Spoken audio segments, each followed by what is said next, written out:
आज के कार्यक्रम के मुख्य अतिथि महोदय प्रोफेसर व्योमकेश त्रिपाठी जी का परिचय देने हेतु श्री विजय पांडे सर से निवेदन करती हूँ कि वो मंच पे आए। Thank you, Varsha. And I would like to introduce our chief guest, Professor Vyomkesh Tripathi sir. अपने आप में ये नाम काफी बड़ा है। इनको किसी इंट्रोडक्शन की आवश्यकता नहीं है। जिस तरीके से सर ने काम किया है नॉर्थ ईस्ट में ट्राइबल्स के लिए और जिस तरीके से सर ने काम किया है अमरकंटक और सराउंडिंग के एरिया में ट्राइबल्स के लिए, फिर भी जो भी हमारा इंट्रोड्यूशन है, it will be very less for his name, but I would like to introduce sir was working as a HOD head of department in Rajiv Gandhi Central University, Arunachal Pradesh, Itanagar. He was a Dean Student Welfare Association for Tribals in Arunachal Pradesh, and at the time when the sir was working in Arunachal Pradesh, परिस्थितियां इतनी अच्छी नहीं थी. It was very tough situation in that territory to work, but he had chosen. And आज भी जब आप अरुणाचल जाएंगे, जब आप निर्जुली जाएंगे जहाँ पे ये यूनिवर्सिटी है, वहाँ पे आज भी सर के नाम को बहुत ही सम्मान से लिया जाता है, क्योंकि वहाँ पे जो ट्राइबल्स के लिए सर ने काम किया है अपने आप में एग्जाम्पल है। चाहे मिस्टर लोखम तसार हो, एक्स पार्लियामेंट्री सेक्रेटरी, या अभी जो उप मुख्यमंत्री हैं, या फिर वहाँ पे जो बीजेपी के प्राधिकारी संघ के लोग हैं जो लगातार वहाँ काम कर रहे हैं, सर ने उस क्षेत्र में काफी काम किया है स्पेशल ट्राइबल्स के लिए। सर 2011 में Amarkantak Indira Gandhi national tribal university join करते हैं, जहाँ पे सर पहला डीन सोशल साइंस नियुक्त होते हैं, और he was the first dean in social science, after that first dean of science, first dean of vocational education. After that he was appointed as a director academic for Indira Gandhi National Tribal University. Remaining चूंकि यहाँ पे ज्यादातर लोग उस क्षेत्र से ही आते हैं, अमरकंटक और सराउंडिंग क्षेत्र से आते हैं, और काफी जो शोध के छात्र हैं, I mean most of the research scholars, those who are already participating in this platform, somehow the other way, most of them, they knows sir and they knows the work what he has done for the society in the surrounding of Amarkantak and Anuppur and Sahdol districts. तो ये अपने आप में sir का introduction यदि मैं इस तरीके से कहूँ तो छोटा है, सर का नाम बहुत बड़ा है. And I would like to invite Professor Vyomkesh Tripathi sir to speak and give us एक बढ़िया मार्गदर्शन दे, ताकि in coming future we can do better and better as a research scholars. Thank you. सबसे पहले सबको नमस्कार. आज मैं बेहद खुश हूं कि बहुत दिन के बाद एक ऐसे वेबिनार तो बहुत चलते हैं, बहुत चीज में वेबिनार होती है, लेकिन ऐसे चीज जोड़कर, जो कि आजादी की महोत्सव के साथ जोड़कर और फिर युवा भारत के ऊपर चर्चा, ये बहुत कम जगह में होता है. सबसे पहले मैं बधाई देना चाहता हूं जो आयोजक लोग हैं, आयोजक समिति के सभी लोग को. प्रोफेसर विकास सिंह जी आज वेबिनार के चेयरमैन है. अब विकास जी को हम लोग सुन रहे थे, मेरे यूनिवर्सिटी जो आइडेंटिटी हुए वो क्या काम कर रहे हैं हम लोग 2011 से अब तक. उसके बाद अभी बहुत ही बढ़िया हमने वक्तव्य सुना मैडम से, दीप्ति पयासी जी, और इनका उद्बोधन इतना बढ़िया था. मेरे ख्याल से जो उससे 5% भी हम लोग ले लें 100 से, अपने मन में एक खुशी होंगे कि नहीं, हमको भी अपना देश के लिए कुछ करना है. उसके बाद आज के लिए कोऑर्डिनेटर पुष्पेंद्र सिंह जी, पैकरा जी, और ऐसे बहुत नाम है, मैं नाम नहीं ले रहा हूं, मेरे को माफ करना, लेकिन सभी को मैं नमस्कार करता हूं। और जैसे जैसे बात शुरू हुई है, ये साल हम लोग 75 साल है और हम लोग आजादी के महोत्सव मना रहे हैं, और इसमें हम लोग देख रहे हैं वीर नारायण सिंह के बारे में हम लोग कुछ थोड़ा बहुत जानना जरूरत है। बलिदान दिवस है, आपको जानना चाहिए कि पूरे सेंट्रल इंडिया में, मतलब छत्तीसगढ़ एरिया में, जो पहले 1857 जो फ्रीडम मूवमेंट शुरू हुआ था 1857 से लेकर, तो पहले नाम आता है वीर नारायण सिंह का आता है। और आप एक चीज सोच लीजिए, 1857 से पहले एक वनवासी, एक ट्राइबल, जिसके पास ना शिक्षा था ना टेक्नोलॉजी था, तो उन्होंने ऐसा एक मूवमेंट कैसा शुरू कर पाया और क्यों किया? दो चीज आपको समझना पड़ेगा।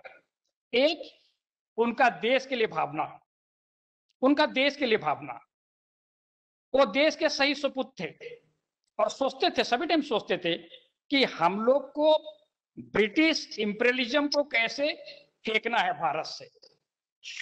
और दूसरा, उनका समाज, पूरे छत्तीसगढ़ के समाज और भारतीय समाज को बचाने के लिए, ये दोनों चीज के लिए उन्होंने अपना एक 1856 में उन्होंने अपना शुरू किया। और जो फ्रीडम मूवमेंट उन्होंने शुरू किया, कोई इतिहासकार, क्योंकि मैं इतिहासकार हूं, इतिहासकार बहुत अलग अलग नाम देते हैं। कोई बोलते हैं कि भाई ये अपराइजिंग है छोटा सा, कोई बोलते हैं कि ये रेजिस्टेंट मूवमेंट है, कोई बोलते हैं कि फ्रीडम मूवमेंट है। लेकिन एक चीज आपको याद रखना चाहिए, इसमें कोई दो राय नहीं है, ये फ्रीडम मूवमेंट का सबसे पहला जो छत्तीसगढ़ में हमको मिलता है, कहीं भी एविडेंस मिलता है, ये पहले बार ये वीर नारायण सिंह ने शुरुआत किए थे। अब नारायण सिंह के ऊपर बातें होगी बहुत, लेकिन एक चीज है, इससे हम सीखना चाहिए। जो आदमी एक वनवासी है, जिसके पास बहुत खाने पीने के लिए नहीं है, जैसे हम लोग के पास आजकल है, टेक्नोलॉजी नहीं है, जोड़ने के लिए साधन नहीं है, इसके बीच भी ये सब कुछ होने के बावजूद भी आप सोच सकते हैं वो कैसे सभी लोग को जोड़े हुए थे। और 1857 में शुरुआत हुआ, लेकिन यहाँ जो वीर नारायण सिंह थे वो सोनाखान एरिया के थे, कसडोल के बगल में सोनाखान एरिया है, और 1856 में वहां अपना बिगुल फूंक दिया था इंग्रेज शासन के खिलाफ। ये बहुत बड़ी बात है, उस समय के लिए बहुत बड़ी बात है।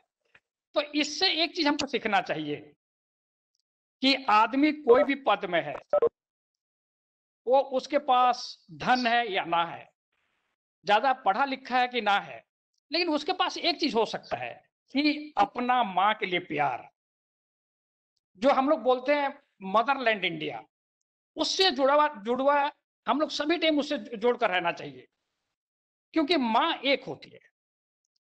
तो ये जिसका पास, ये जो सोच जिसके पास होना चाहिए, जैसे मैडम पयसी अभी बोल रहे थे, ये सोच अपने अपने मन में होना चाहिए।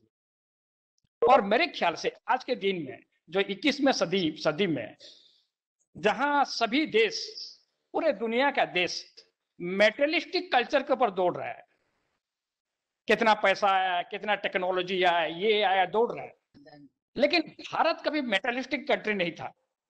भारत में एक अलग सा चीज था जिसको बोलते हैं स्पिरिचुअलिज्म। वही जो स्पिरिट का जो कल्चर है भारत में, इसको हमको सोचना पड़ेगा, क्योंकि जो स्पिरिचुअलिज्म है, जिसका बात विवेकानंद करते हैं, रामकृष्ण परमहंस करते हैं, गांधी जी करते हैं, ये लोगों को जोड़ता है, पूरा दुनिया को जोड़ता है।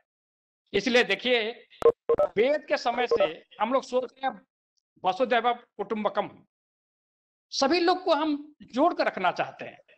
यही भारत का कल्चर है, यही भारत का फिलोसफी है, यही भारत का रिलीजियन है। तो ये जो सोच है, आज का जो यूथ है, इनको समझना पड़ेगा कि जो 21st सेंचुरी में हम लोग देख रहे हैं कि अमेरिका आगे चला गया, रसिया आगे चला गया, जर्मनी आगे चला गया, लेकिन आप अपने आप को जानिए, अपने फोरफादर्स को पहचानिए, अपने कल्चर को पहचानिए। आपको पता चलेगा सबसे पहले सिविलाइजेशन पूरे दुनिया में हम लोग दिए थे, जिसको इंडस वैली सिविलाइजेशन बोलते हैं। जो पहले हम लोग सिविलाइजेशन दे पाए, सबसे बड़ा जो टेक्स्ट है वेद, वेद है, महाभारत है, रामायण है, उपनिषद है, पुराण है, ऐसा टेक्स्ट आपको कहीं दुनिया में नहीं मिलेगा। और इसमें जो नॉलेज सिस्टम था, सबसे बड़ा चीज है दुनिया में नॉलेज। और भारत पहले से ही एक ऐसा देश था जिसमें नॉलेज का भरपूर था, नॉलेज का भरपूर था। तो ऐसा जो नॉलेजियस कंट्री, जो ऐसा है जिसमें नॉलेज का भरपूर हो, और आज से नहीं, वो कम से कम 5-6 हजार से पहले, उससे भी पहले था, डॉक्यूमेंटेशन नहीं हुआ था, इंडस वैली समय में थोड़ा लिखना पड़ा शुरू हुआ, तो 5-6 हजार साल से पहले से ही जो नॉलेज हमारा चली आ रहा है, इसको हमको जरूर जानना चाहिए। और आज के जो यूथ है भारत के, जैसे विकास जी बोल रहे थे, यूथ का संख्या 40 करोड़ पहुंच रहा है, 30% से ज्यादा पहुंच रहा है।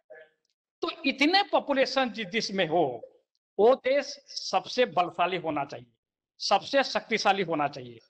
अब मैडम बात कर रही थी कि ऐसा दुनिया में कोई देश नहीं है जिसमें भारतीय वैज्ञानिक नहीं है, या भारतीय सॉफ्टवेयर लोग नहीं है, इंजीनियर नहीं है, हर जगह के लोग हैं, होना भी चाहिए।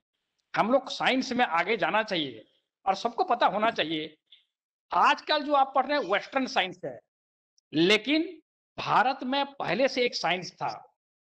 5000-7000 पहले से साल से भारत में साइंस का बड़ा डेवलपमेंट था, लेकिन उस टाइम में सोसाइटी में एक तरफ डेवलपमेंट नहीं था। सोसाइटी में साइंस का भी डेवलपमेंट था, रिलीजन का भी था, फिलोसॉफी का भी था, लिटरेचर का था। तो ये जो चाहे लिटरेचर हो, फिलोसॉफी हो, रिलीजन हो, लैंग्वेजेस हो, इसको अपने भाषा में हम लोग बोलते हैं सब पावर।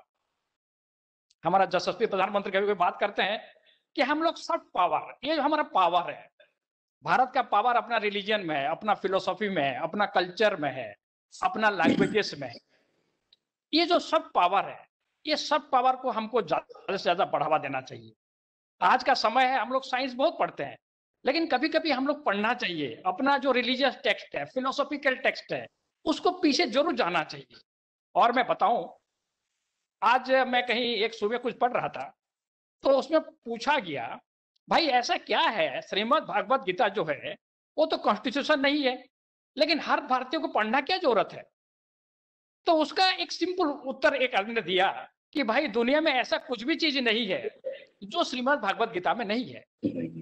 तो कहीं अपने को चलाने के लिए, अपना देश को चलाने के लिए जो भारतीय साहित्य है, भारतीय रिलीजन है, भारतीय कल्चर है, इसको लेकर हमको चलना पड़ेगा। और आज और एक प्रॉब्लम होता है, हम लोग मेटेरियलिस्टिक के पीछे ज्यादा भागते हैं।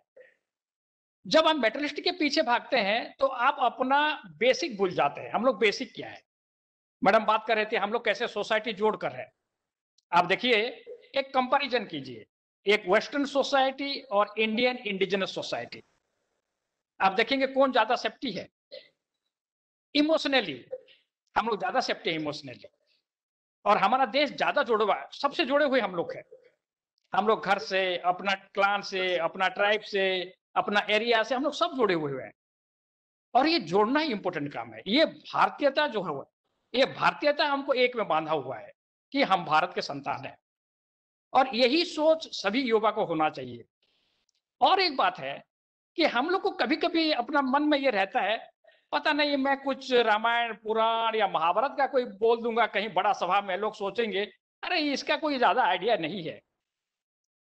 इसमें आपको गर्व करना चाहिए, इसमें हमारा गर्व है। तो जहां अपना बेस है, जिसको हम बेस बोलते हैं, जिसमें हम लोग गर्वित होना चाहिए, इसको हम लोग कभी नहीं छोड़ना चाहिए। और सभी टाइम हम लोग पीछे जाना जरूरत है। इतिहास यही सिखाती है कि आप पीछे जाइए और जानिए दुनिया कैसा था, भारत का रोल कैसा था। भारत का सोने की चिड़िया बोलते थे लोग, और आज भी वही है। लेकिन एक चीज हमारे पास कमी है, हम लोग अपने छोटे छोटे स्वार्थ के लिए, छोटे छोटे सोच के लिए हम लोग बोलते हैं कि नहीं ये गोष्ठी है, ये गोष्ठी है, ये गोष्ठी है। लेकिन कितना लोग बोलते हैं कि हम भारतीय हैं? हमको सबको एक बार बोलना चाहिए, हम लोग सब भारतीय हैं। और कभी कभी बात आती है, यूनिटी इन डाइवर्सिटी बात होती है, लेकिन आपको मानना पड़ेगा भारत इतना डाइवर्सिफाइड होने के बाद भी, लैंग्वेज में, लिटरेचर में, कल्चर में, लेकिन एक चीज ऐसा है, हम लोग को सबको जोड़ कर रखा है वो मदर इंडिया, वो सबको हमको जोड़ कर रखा है और यही सोच को हमको आगे बढ़ाना है। आजकल समाज में जैसे आज का टॉपिक है यूथ का पावर क्या है, आपको मैं बता दूं कि प्लानिंग कमीशन का एक रिपोर्ट आई थी, उसमें आया 2030 तक पूरी एशिया में सबसे ज्यादा पॉपुलेशन है और जहां सबसे ज्यादा पॉपुलेशन है सबसे बड़ा बाजार है वहां। आजकल तो अब जानते हैं ग्लोबलाइजेशन का बात चल रहा है, तो बाजार को चाहिए, सबसे ज्यादा बाजार चाहिए, वर्कफोर्स चाहिए। तो उस टाइम में 2030 तक पता चला भारत सबसे यंग स्टेट होगा, सबसे ज्यादा यंग पॉपुलेशन होगा। इसीलिए भारत के माननीय प्रधानमंत्री ने, उनका सोच है स्किल्ड इंडिया, वोकेशनल इंडिया। ये स्किलिंग बहुत जरूरत है और सभी यूनिवर्सिटी को पहला काम करना चाहिए स्किलिंग। और स्किलिंग में छोटा बड़ा चीज नहीं होता है। एग्जाम्पल देख लीजिए, हमारे पास जितने बच्चे रहते हैं, मैक्सिमम बच्चे, बहुत कम लोग के पास जिसके पास मोबाइल नहीं है, लेकिन एक बार मोबाइल खराब हो जाता है तो सजाने वाला लोग ज्यादा है ही नहीं। एक छोटी सी बात है।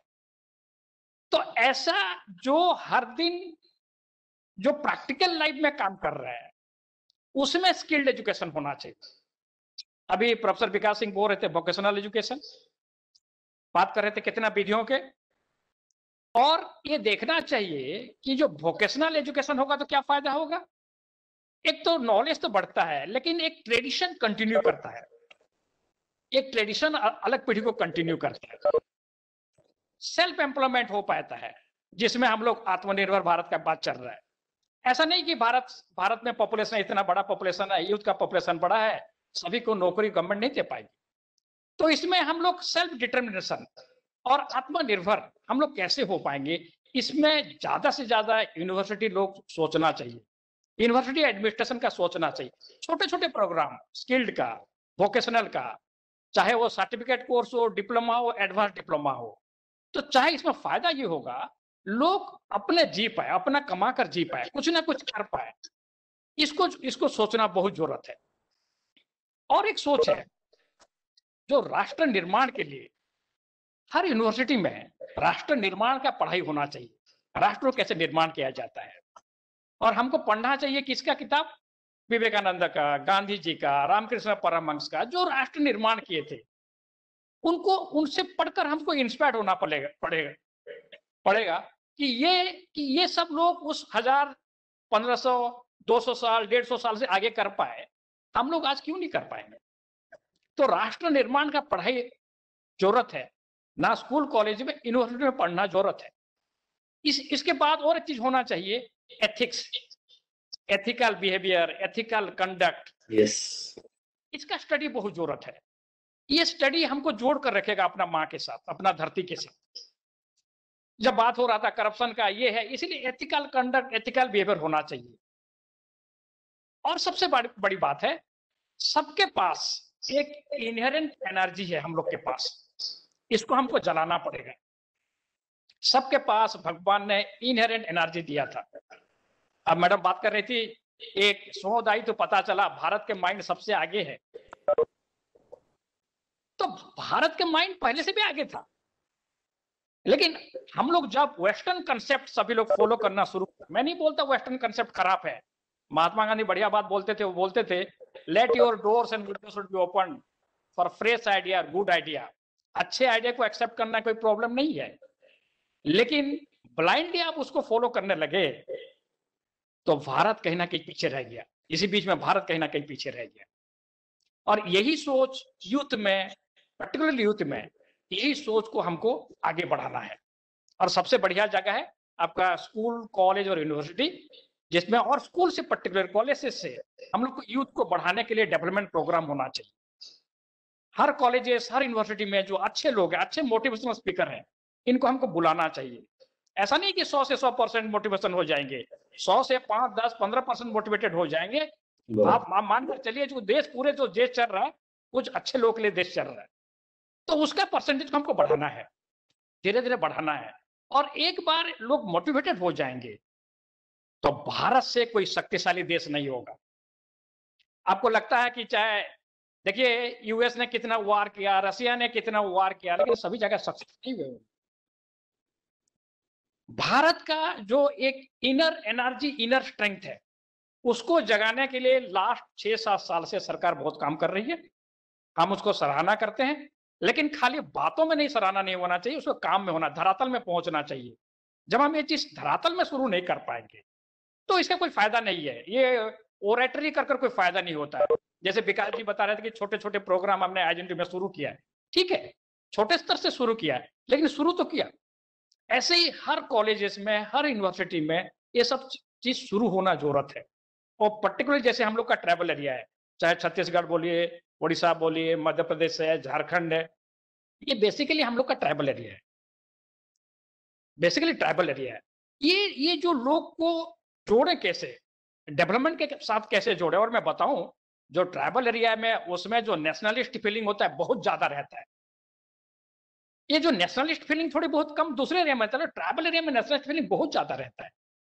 आप जब ट्राइबल इतिहास आप पढ़ेंगे आपको पता चलेगा, नॉर्थ ईस्ट से लेकर अरुणाचल में, मेघालय में, मिजोरम में, नागालैंड में, असम में, उड़ीसा में, छत्तीसगढ़, मध्य प्रदेश, ट्राइबल लोग, हर ट्राइबल कम्युनिटी मोर और लेस ब्रिटिश के साथ युद्ध किए थे। क्यों? फ्रीडम स्ट्रगल के लिए। उनका आइडिया था नहीं, ब्रिटिश बाहर से आए हैं और ये रूल, अपना रूल हम करेंगे। तो यही जो सोच है, ये ट्राइबल एरिया में जो सोच है, आप देखिए ट्राइबल कल्चर को कभी देखिए, उनका एक जोड़ने का कल्चर है, सबको जोड़कर रखने का कल्चर है, उसमें बड़ा छोटा ये नहीं होता है। तो ये सब सीखना चीज, ये सब सीखने का चीज है, जो ट्राइबल लोगों से, वनवासी लोगों से, जनजाति लोगों से, ये सब हमको सीखना चाहिए। क्यों? हमको अपना समाज को बांध कर रखना चाहिए, हमको देश का जोड़ कर रखना चाहिए। तो आज का जो यूथ है, ये सबसे बड़ा इसलिए इंपॉर्टेंट है, सिग्निफिकेंट उनका है कि यूथ ऐसे पावर है जो सबको जोड़ पाएगा। आप सभी टाइम सुने होंगे, जो यूथ के जो हमारा फ्लैग बैरियर थे वो स्वामी विवेकानंद थे, और पहले से क्लैरियन कॉल एक दिए थे ना, youth of India should unite, सभी यूथ को जोड़ना चाहिए। लेकिन जो यूथ, सभी यूथ को एक चीज भूलना नहीं चाहिए, अपना कल्चर के ऊपर गर्व करना चाहिए, अपना देश के ऊपर गर्व करना चाहिए। ये जब सोचने हम लोग सोचना शुरू कर देंगे छोटे छोटे चीज, और मैं सभी सोचता हूँ कि कोई बड़ा चीज कोई नहीं करता, स्मॉल ड्रॉप्स ऑफ वाटर हम लोग पढ़ते हैं, छोटे छोटे बूंद सागर बनाता है। ऐसे छोटे छोटे सोच हर जगह में हम लोग शुरू करेंगे, ये आगे जाकर सागर होगा। और मैं कोई ज्यादा बात बोलना नहीं चाहता हूँ, हालांकि मैं बोल सकता था, लेकिन समय का एक सीमा है। मैं सबको धन्यवाद देता हूँ, और मैं चाहता हूँ ऐसा प्रोग्राम बीच बीच में होते रहे और हम लोग बहुत लोगों से सुने। क्योंकि एक चीज याद रख लीजिए, जितने ज्ञान आपके पास है, भारत में ज्ञान का कमी नहीं है, और दूसरे से ज्ञान लेना ही बहुत जरूरत है।